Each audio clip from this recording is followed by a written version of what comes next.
Good afternoon, everyone.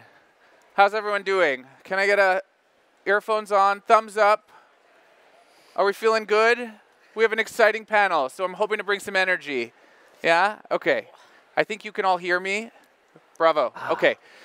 Well done. So, hi folks. My name is Amol Mehra. I direct the programs at Laudes Foundation, and we're absolutely thrilled to be here at the Future Fabrics Expo yet another year, celebrating all of the incredible leaders and the innovations that are happening in the fashion sector. I'll be also facilitating this session with you all today, an incredible lineup of speakers that'll hopefully shed a bit more light on the multi-stakeholder collaborations that are happening to address circularity in the fashion sector, particularly around fashion's waste.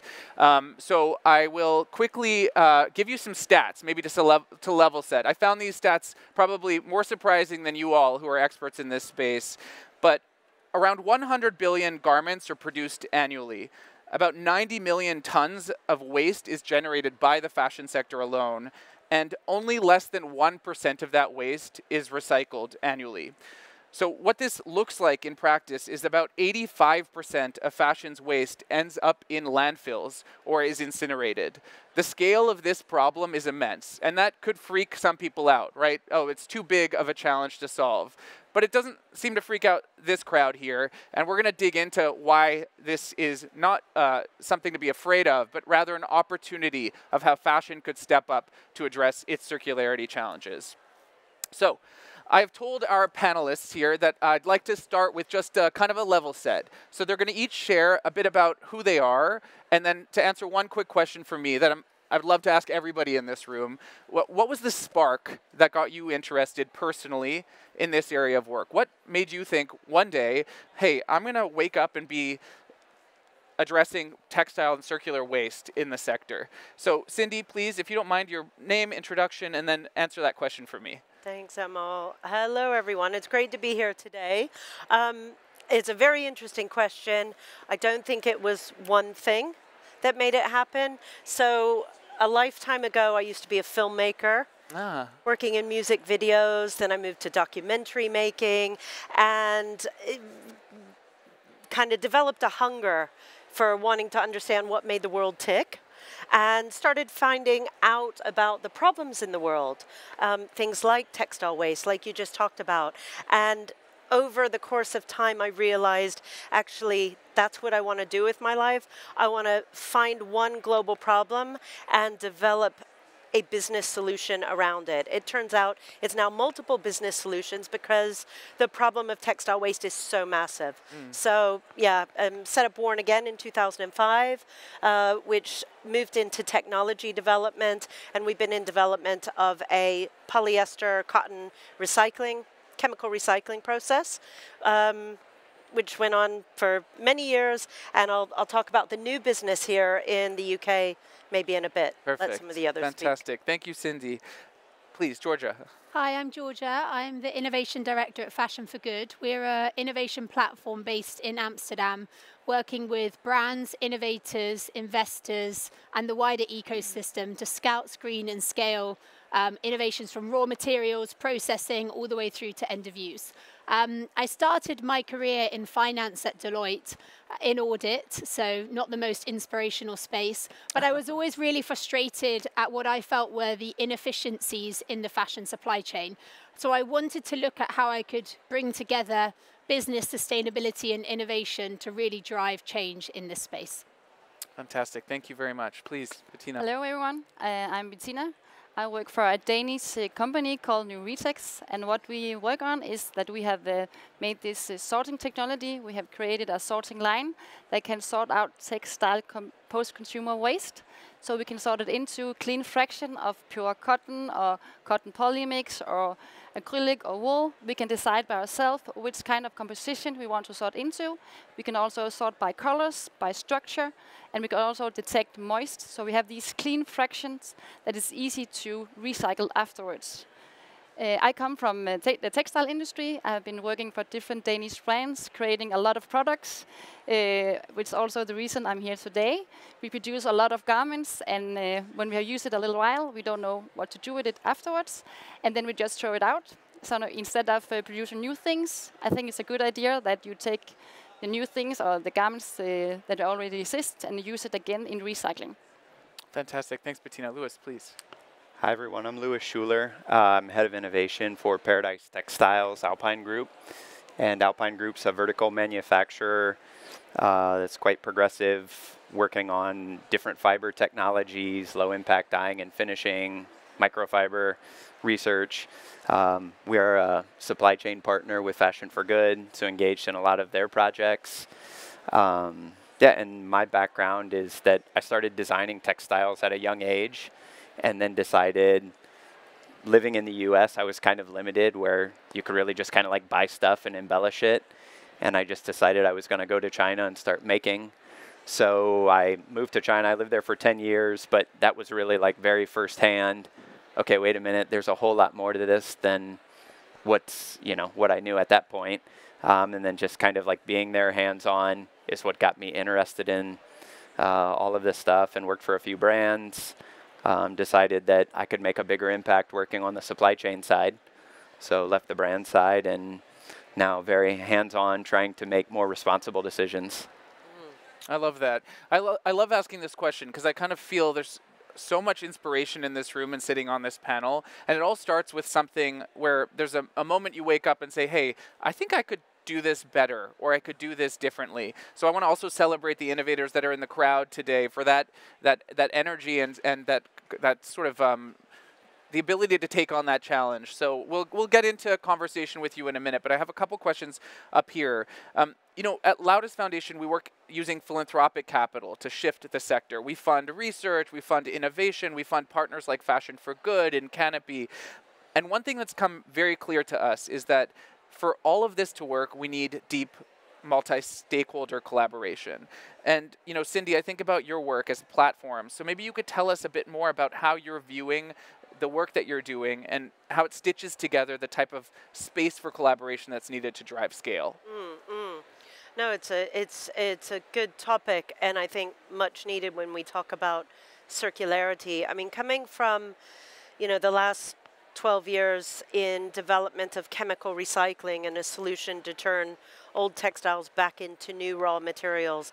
It was very focused on the science and on the technology development, going from lab scale to pilot and scaling that up. And Warren again is now in the industrialization phase. I've now stepped aside of that to focus on the next big challenge, which is once we have chemical recycling at scale, we have a couple plants in the UK, in Europe, the US, I mean everywhere. Chemical recycling, mechanical recycling is going to be everywhere. But how are we going to supply those plants with what we call feedstock? And when we talk about feedstock, it's non-rewearable textiles that can't be reworn again. And today's collection systems aren't collecting textiles in a way that is optimized for going into chemical recycling. And so to change the whole infrastructure around that, from manual sorting to automated sorting, to keeping those materials close to the source of recycling plants, is going to require a huge amount of collaboration from brand retailers to collector sorters to innovators. I mean, we need everyone working together to understand what these new flows of materials are going to look like. And there's a huge amount to happen there. And I think we're really at a time where we've been talking about it for years and years, but now we're starting to see collaborations, partnerships, real implementation shifts that's actually going to make it happen, because we have to make the economics of it work. And that's one of the topics that everyone's scared of. Is it going to cost more? Who pays? And I think I'm feeling a sense that there's a willingness now to say we don't know how it's going to look, but if we don't do this together, if we don't just all pitch in, it's not going to happen at all. So yes, there will be humps along the way, but in the UK we've going on and on here. No, keep going. We've about a year and a half ago, we set up a consortium of stakeholders from across retail brands, Tesco, M&S, New Look, Salvation Army, Oxfam, 21 consortium partners here in the UK to focus on the development of the UK's first automated textile sorting and pre-processing facility. Okay. And that for me is like, it's moving the talk to a real facility. You know, we see pockets of it. Betina's going to talk about that in a minute. But in the UK, you know, we've got all these players working in different facets of collection and sorting. But to actually transition to an automated sorting facility that's very high scale, high volume, that can look at taking in textiles, non-rewearables, separate by fiber composition, chop it up, get rid of all the buttons and zips, and then do a size reduction step to then turn it into feedstock that goes off to Renewcell, Infinited Fibers, Circ, Worn Again, all the different recycling technologies. Again, it's infrastructure change, it's ecosystems, it's all that stuff that we hear about, but actually putting that into practice and making it work is such a massive feat. Right. But it's happening, and I feel the UK is quite a good hub at the moment. You know, there's policy change happening in Europe, which is great, and it's going to happen sooner than here, but there feels to be a really exciting sense of collaboration that I haven't felt before in the UK. Fantastic. Okay, so this idea of like the infrastructure needed to drive the transformation. Let's now move to the innovators and the story about innovation here. I'll start with you, Georgia. You know, Fashion for Good is one of the sort of lighthouses of this sector, driving and supporting innovation in the sector. I know in this area of work, we've also been working with you on the Restart Alliance in India, but could you tell us a bit about the gaps that you see that innovators face in this area of work and how you think we can help fill or close those gaps? Yeah, it's a really interesting question. So a lot of our work is really about like validating these different innovators' technologies and wherever possible working on identifying the roadblocks that they might be facing and how we can help navigate those roadblocks. We did an analysis recently that looked at like what are some of the key unlocks that we need to scale textile to textile recycling specifically, but really it's valuable for all material innovators. And at an innovator level, it's really about like that continuous R&D optimization to be able to use additional feedstocks outside of those really specific ones that Cyndi, you talked about, that a lot of those innovators need. Enabling innovators to have adequate R&D time from a financing perspective to enable them to scale, and then also thinking about continuing impact optimization. And at an industry level, we really need there to be the demand. So thinking about like making those commitments, but also sticking to those commitments, you know, setting KPIs across the whole organization, not just working with the sustainability and innovation teams. You know, Inditex, for example, they've made a commitment to have 25% of their fiber portfolio from next-gen materials, which they define as those that are not yet at scale.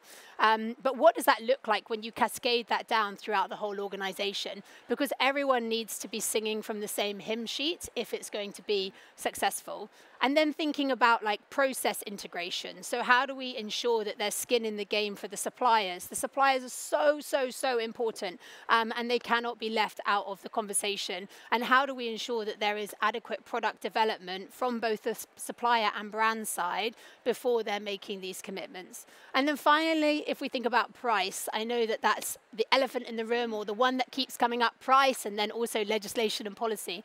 But if we look at price, how can we navigate and bridge that gap while these materials are scaling to address the green premium? And Fashion for Good and Canopy, supported by the Laudes Foundation, have launched the Next Gen Transition Initiative. And essentially what we want to do is look at how we can leverage both private and public, so like philanthropic or government financing, to basically help create a pool of funding that would enable us to bridge that price premium gap, inspired by like Better Cotton Initiative and also what's happened in the solar and the EV space. Because we know that these materials can, once they scale, compete when it comes to price, and it's really just bridging that initial gap that we need to work on together. So really excited to see how that unfolds in the coming months, and please come and talk to me or the Canopy team if you're interested in learning more. And then finally, if we think about that final circle, like wrapping around the innovator and the industry, that's really the system. So we need capital stacks that we can leverage and engage with at different stages of the innovator journey. You know, equity financing is important, but also a lot of our innovators are now really building these first plants where they require like project financing or other types of investment outside of the traditional equity investment. And obviously legislation and policy is super important. I think that you need legislation and regulation that is not only a stick, but also a carrot if it's really going to be successful. And it's really important that if we have policy in place, that it's really done well. We don't want it to be a blocker, we want it to be an unlocker. So that's really important. So really looking at innovator, industry, and system, and that we all have interconnected roles to play to help these materials scale. Yeah, I love that. I think there's a nice visual there about sort of the enabling environment that's needed for innovators to really to flourish and scale, from policy, from finance, and all of these pieces needed to be unlocked. So Betina, let's come to you now. You know, a critical component of the circular system is the sorting and processing infrastructure. So can you tell us a bit about the journey that you've been on with New Retex and how you're looking at the work you're doing in terms of circular fashion systems? Yes. Today we work together with municipalities and laundries and textile companies where we collect the waste and do the sorting. And then we also work together with brands doing pilot projects on working on the fibers and make it into yarn so we can use all these used fibers again. We are working together with spinners and fiber makers all around in Europe, trying to develop and make sure that we make some good fibers. And all this knowledge we also take back and put into the sorting facility, so we make sure that we have a very good sorting, because the better we do the sorting, the better we can recycle the fibers afterwards. Okay, fantastic. And maybe, Louis, we can pull you into the conversation now too. I mean, we've been talking in our fashion team about this idea of the missing middle, the manufacturers at the core of driving the fashion sector, and yet they're not often on panels like this or talking about how they're stepping in to the solution space. Often they're told what they should be doing through their brand engagements. So tell me a bit about your journey with Paradise and this sort of the mighty power of the manufacturer and what you're thinking about with your work here. Yeah, I think like it's quite interesting because there are all these cool fiber technologies out there, recycling technologies, but as a brand, you hear about them. So Georgia kind of touched on this a little bit. Say certain teams, it's segmented within certain teams at a brand. You know, we would think, oh, let's go to the innovation team and talk to the innovation team, and then they buy into it. Then later on, the innovation team maybe doesn't even know, but it's been dropped because sourcing's like, why would we ever do this? Right. And I think we've all kind of figured out now that the right stakeholders at the brands need to be in the discussions. You know, one perspective that Paradise has is that when we come into these, there's a huge variance in the brands we work with. Some of them are very like design focused and not so technical, and then others, you know, have PhDs that know chemical recycling inside and out. So what we try to do is really package it for the brand to help connect the dots from a commercialization perspective. And so a great way of doing that is, say, like take a running program. You know, a company's had a certain lyocell jersey knit or a polyester fleece or whatever, and we'll go in and find some sort of product that's been running and is going to continue to be running for a long time, and then recreate that textile using recycled poly or regenerated cellulose. And we find that by doing that and putting that in front of them, that makes the transition much easier. And really our point is kind of like incremental. There's you know, most of the time there's some sort of associated cost that's a bit hard to incorporate into this. And, you know, as a progressive manufacturer, we also have our own KPIs. And so we really try to come together and say, you know, you guys have goals, we have goals, like how can we meet in the middle to get there? And so we've had a lot of success with, for one, creating a physical product and saying, it's done for you. We've already redeveloped it with this preferred fiber from textile waste. And then secondarily, looking at creative costing models where we can come in and say, well, it's going to cost this much more, but, you know, where can we meet in the middle to kind of help you transition to get you over the hump and heading in the right direction? And so we're really focused on like that incremental change. Yeah, super interesting. Okay, folks, I want to make this lively and dynamic. It's post-lunch. It's hot outside. I need your energy. We need your energy. So let's open it up to have some questions from the floor. Are there any brave souls that want to share a bit about what they're thinking about this topic and ask our panelists for any reactions or responses? Oh, thank you. Up here. Maybe I'll take 2 or 3. Anyone on the left side? Going once. Middle. Okay, let's start with you. Let's inspire this crowd. Okay, I'm trying my best. Hello, I'm Karen. I have started a cooperative in Switzerland, which is called Circular Clothing. And I'm very much interested by your comment, Georgia, about the investors, because what we see is a lot of times that the investors are not actually very interested in our space of circular fashion. How do you see that? Yeah, I think it's a really interesting question, and one that we talk about a lot within Fashion for Good. And I think a big piece is helping educate them on the opportunity. And we know that it's going to cost, I think we did a report with Spring Lane Capital, about 400 billion to scale next-gen materials. So there's actually like a big financial opportunity for those investors if we can explain to them how these technologies work, what that path to scale looks like, and the brands can also signal that demand. But I think it's also about like understanding, we were talking about in the impact investor session this morning, the valley of death, and how we make sure that we understanding what different financing mechanisms are needed at different stages of the journey, helping both the investors see the opportunity, but the innovators to also understand what they should be looking for and how they should be looking to engage. Because actually, if they're building their first facility, project financing is probably a better fit for them.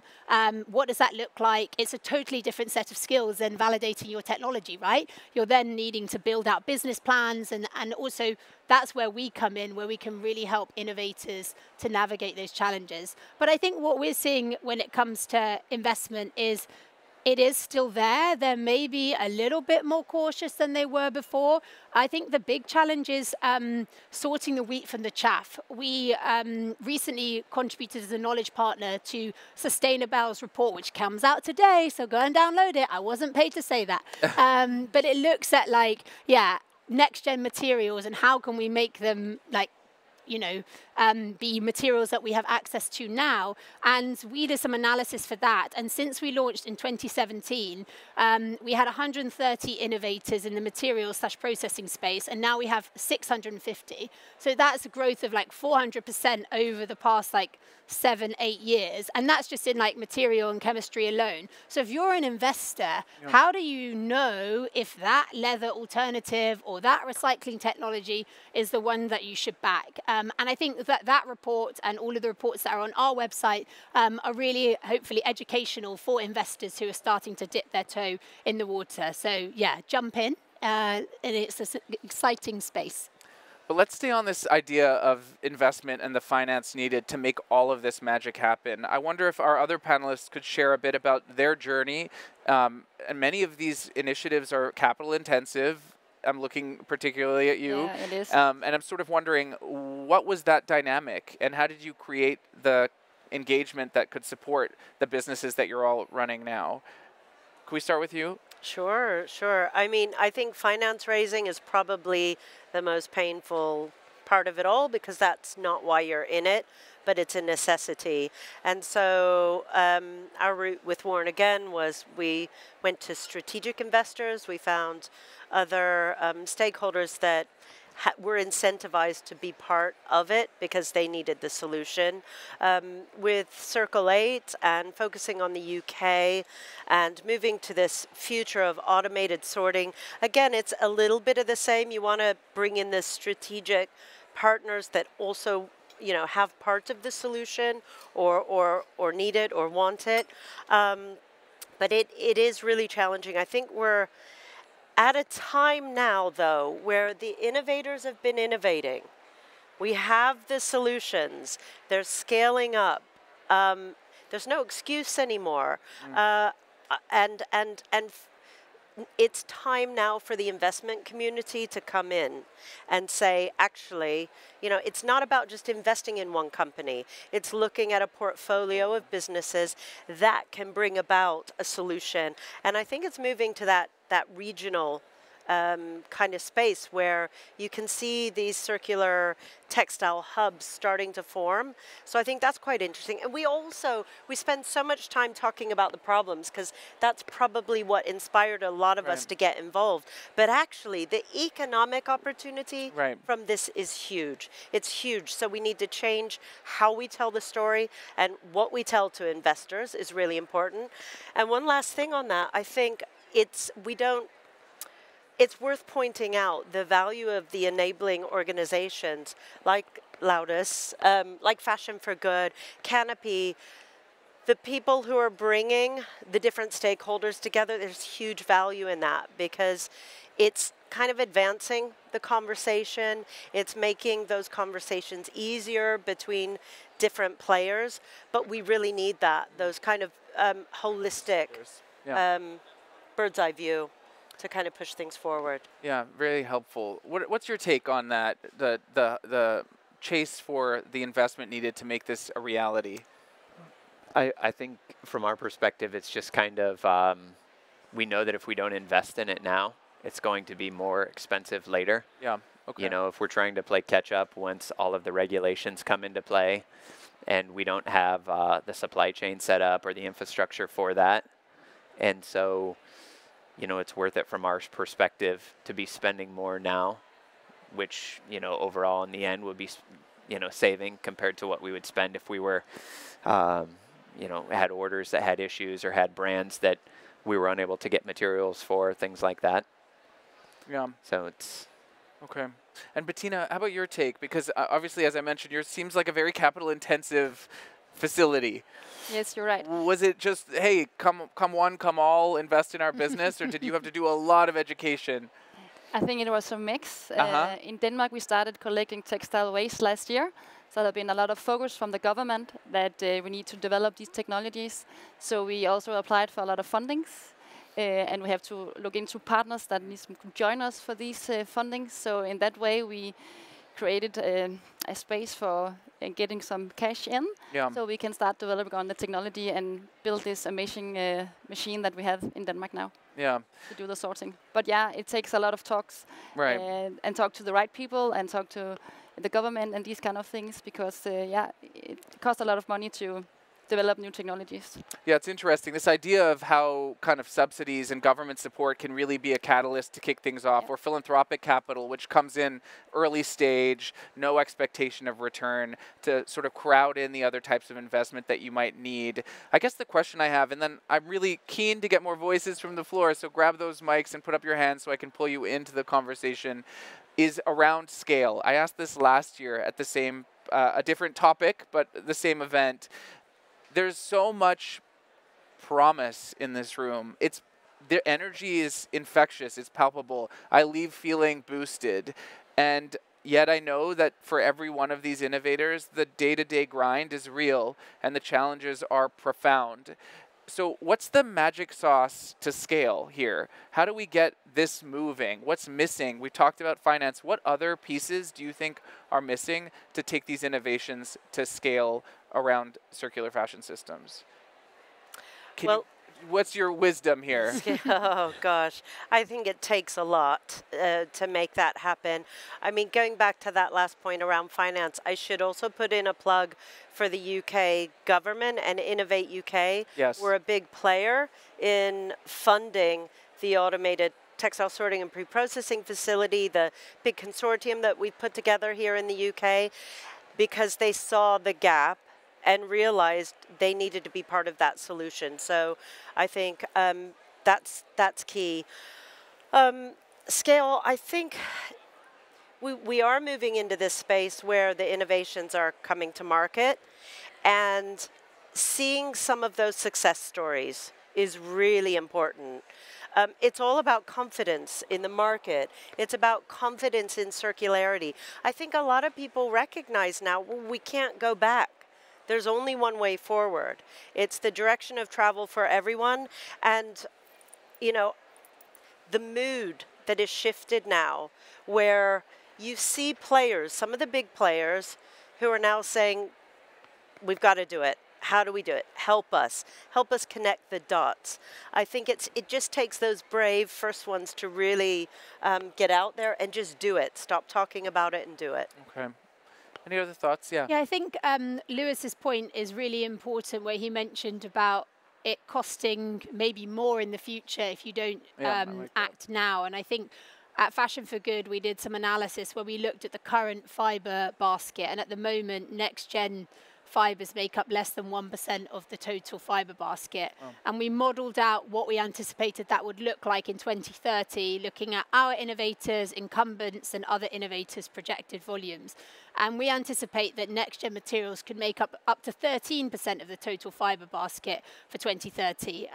So the opportunity is there. We have the brand commitments. We have, hopefully, the supply as well. And as I talked about before, I think it's those different unlocks that need to come together to help get the volumes out there. But I think what's really important, and what Cyndi, you just said, is that the innovators in this room, they're a huge part of it, but also the incumbent players are seeing that they need to act now, especially if you see in like the chemical recycling space, they see that there is a business opportunity. And so I think we need all of them to work together to be able to then like get a slice of that 13% pie. And I really love that actually a lot of the time the innovators in this room don't see themselves as competitors with each other. Right. Actually, they all want each other to succeed, because even if they all succeeded, it would still be a small piece of that total fibre basket. And there's so much opportunity there, which I think is really exciting. I also had another point when you're talking about like, regional hubs and the importance of that. And I think that's also what we're trying to do through the Restart Alliance, which is Fashion for Good, Canopy, IDH and Laudes Foundation, essentially building on the report that we did that mapped pre- and post-consumer textile waste in India. And through that report, we discovered that there's 7 million tons of pre- and post-consumer textile waste in India each year, which is around 8.5% of the total fibre basket. So there's a huge opportunity there. And there's already lots that has emerged in that space where there has been like informal sector and opportunities popping up. But actually there's so much opportunity there if we can come together and collaborate. So there's sort of 3 main work streams in that space. One is looking at similar topics that we already talked about, financing investment. So, scaling from like how do we build big plants where chemical recyclers are wanting to expand in India, but also how can we look at microloans where there are local sorters who want to really like take their facility and offering to the next level. And then secondly, looking at scaling, sorting and recycling technologies, what's needed, how do we further validate those technologies, how do we enable and lift up from a social impact perspective people who are already working on this topic on the ground. And then finally, looking at the importance of like influencing policy and regulation. There's so much going on in Europe already, and we're incredibly lucky that this is front and center at the table. But I know, for example, in like India and the US, there is still getting out of the starting gates a little bit. I say US because we've done these sorting reports in India, US and Europe now, and it's really interesting to see the similarities but also the differences in terms of where they are on that journey. So I think through the Restart Alliance we can leverage the power of all of these different ecosystem players, the four different companies working together to tackle those different areas. So hopefully the ambition that is that by 2030 we will have 1 million tons of recycled textile fibre on the market. So taking a slice of that pie. Okay, really helpful. Thoughts on the systems unlock? Yeah, so I was just going to add like two things. Please. So one of them is, and this is something that we have ongoing with Georgia, but looking at how we can take these preferred fibers and add value, make them, whether it's like a performance value or a functional value. So it's easier to justify that additional cost for recycled input if you're able to apply traditional, finishes or different yarn cross sections, but trying to make it so it's like a higher performing fiber goes into a garment that has function. So that's kind of like our next approach is, Cyndi's mentioned the system's there, the fibers are there, we need to move forward. So that's kind of like one way that we're also looking at it, which is, been quite promising with sportswear and outdoor brands that are looking for that functional side. And then secondarily, also just, so Paradise Textiles is the the textile arm of Alpine Group, which is a vertical manufacturer. So we have our own garment factories and managing the offcuts. And so knowing, from the front end, we're designing textiles that are easier to recycle, whether it be mono material or whatnot. But then having an overwhelming amount of offcuts that are easy to recycle materials, looking at that of, what you could take through maybe a thermomechanical process on site, which then, becomes quite inexpensive compared to some other recycling technologies, because you don't have all of the logistics of sending it around and the expenditures tied to that. So that's kind of two ways we're looking at it. It's like a better way to justify a bit more of a premium cost on a recycled fiber, and then also how we can manage our waste to help reduce that cost overall. Yeah. Rather than just downcycling it, but putting it to a better use. Betina, what about your thoughts on the scale question? Do you think?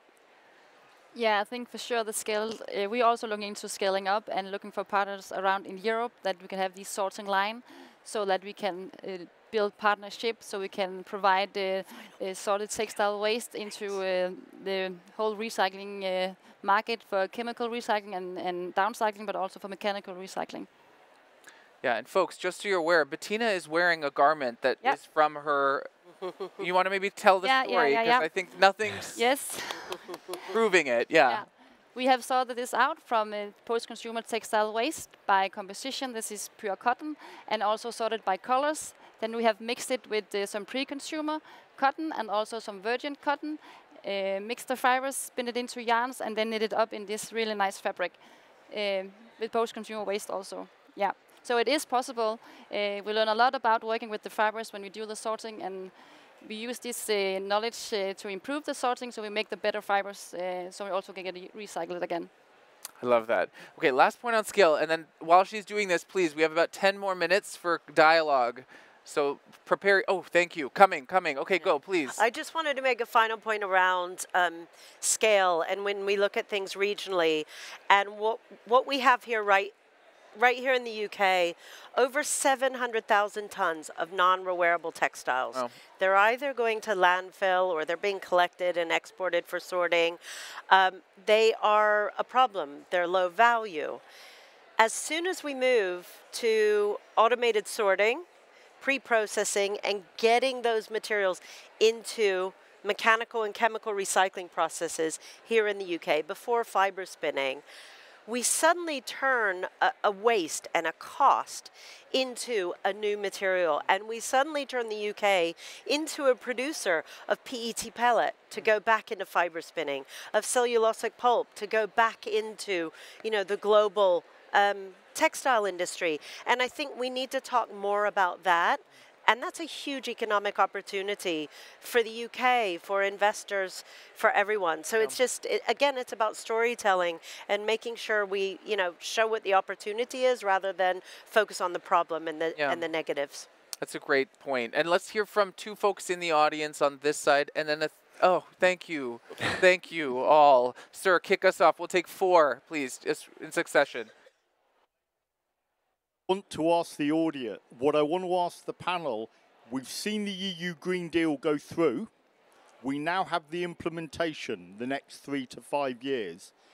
How can the implementation make it attractive on the eco-design module to use recycled fibers? Because what I'm picking up is you're having to pay more for recycled. Surely we should be reversing that, so that recycled fibers, reworked garments are cheaper than buying new. What would the panel like to say to the legislators to enable circularity to come true? Okay, love that question. Let's just take all 4 and then we'll give you a chance. I'm noting them. So I think, yes, please, just maybe 5 rows ahead.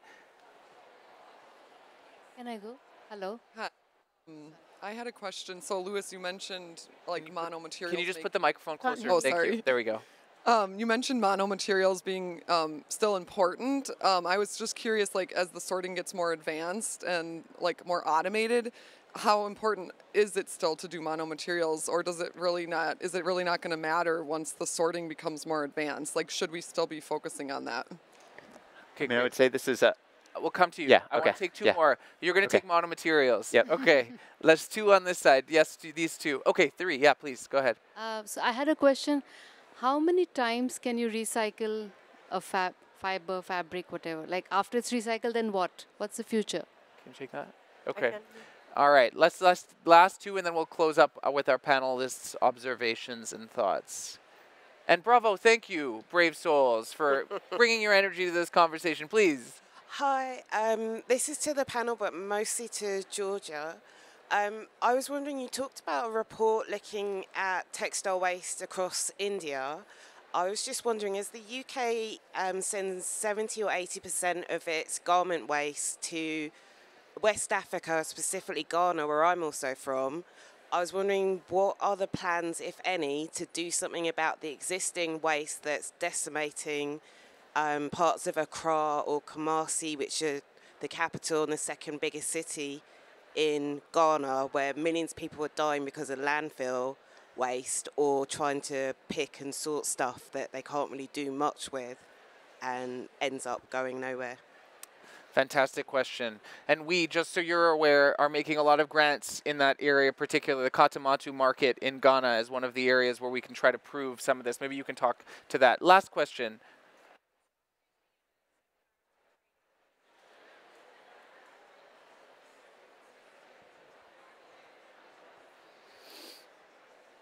Hello. Yeah. Hello. So I was recently in a circularity training, and I was in a team with other people from fashion brands, and it was interesting to see that we all had a really similar problem. That we, even though that we were really passionate about circularity and pushing circularity forward, it was really hard to engage our senior leadership. So the question I have for you is, how, as you know, people who are passionate about circularity in fashion brands, how do we encourage our senior leadership to kind of focus on circularity, you know, invest in the trials when a lot of our KPIs are mainly to do with kind of financials and price? Yeah, fantastic question. Okay, folks, here's how we're going to do this. Monomaterials, can you take that? Yep. And then let's take the policymaker. What would you say to the policymaker in the middle? Maybe you can also address Ghana from there, and then I'll come to you, Cyndi, with a couple of the last bits. Yeah. Okay, so for the monomaterials question, I think, so if you inevitably, like if you have something that's very complex, the more complex it is, the more resources it takes to either take care of the blends or the contaminants that come off of that. But like a great example is what I mentioned about textile recycling at the garment factory.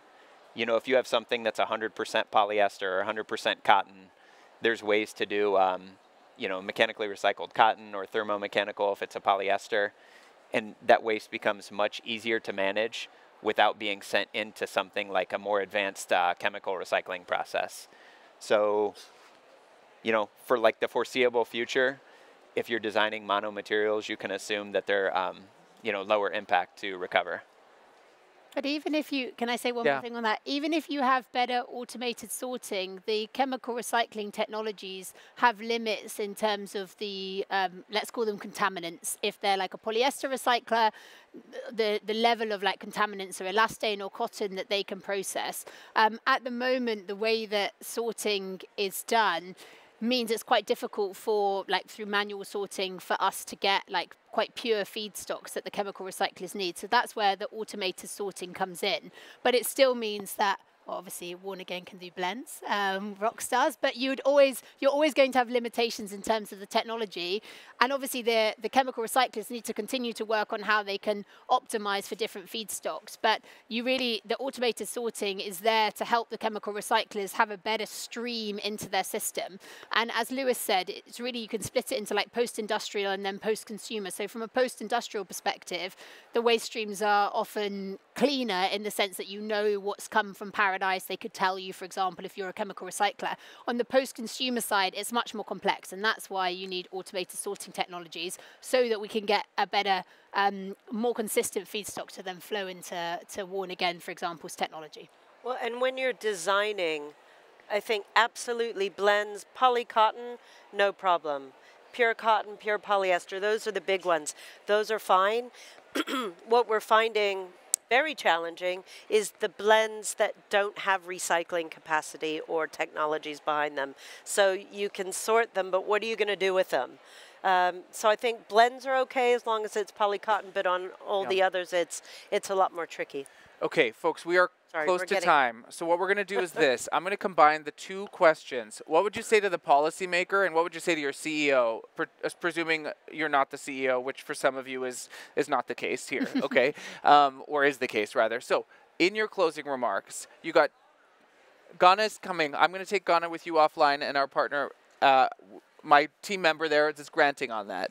But let's close with this. What would you say to your CEO, and what would you say to the policymaker?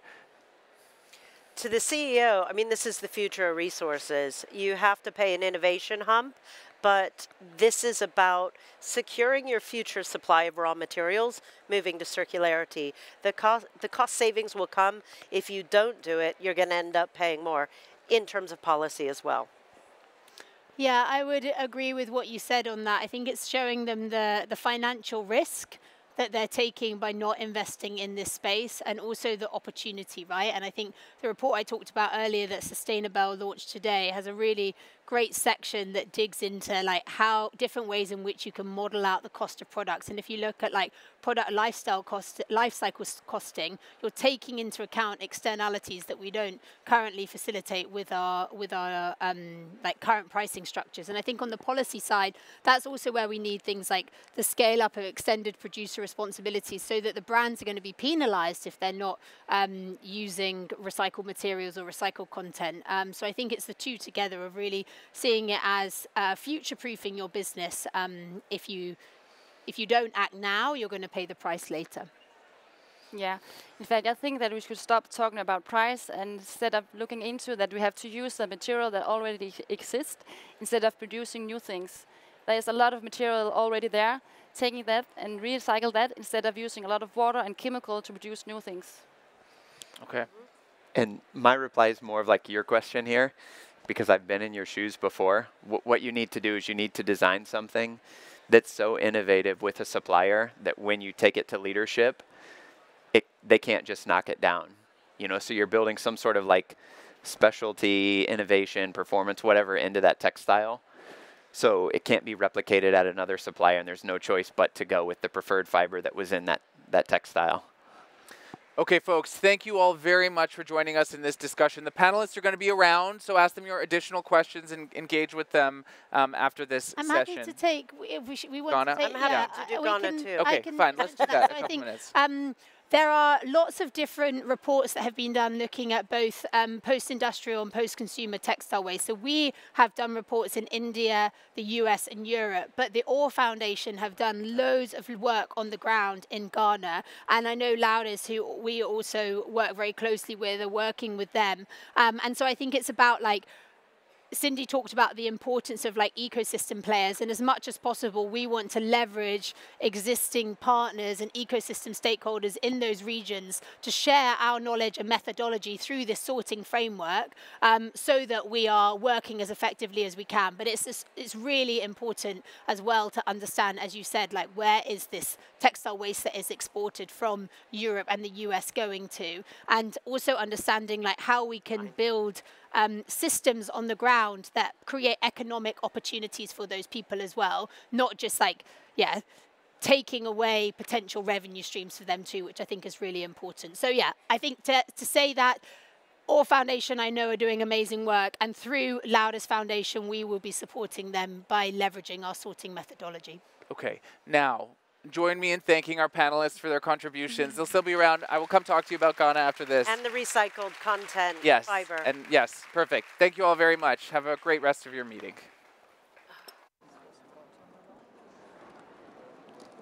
Please leave your headsets on your seats as you leave us. Please leave the headsets behind.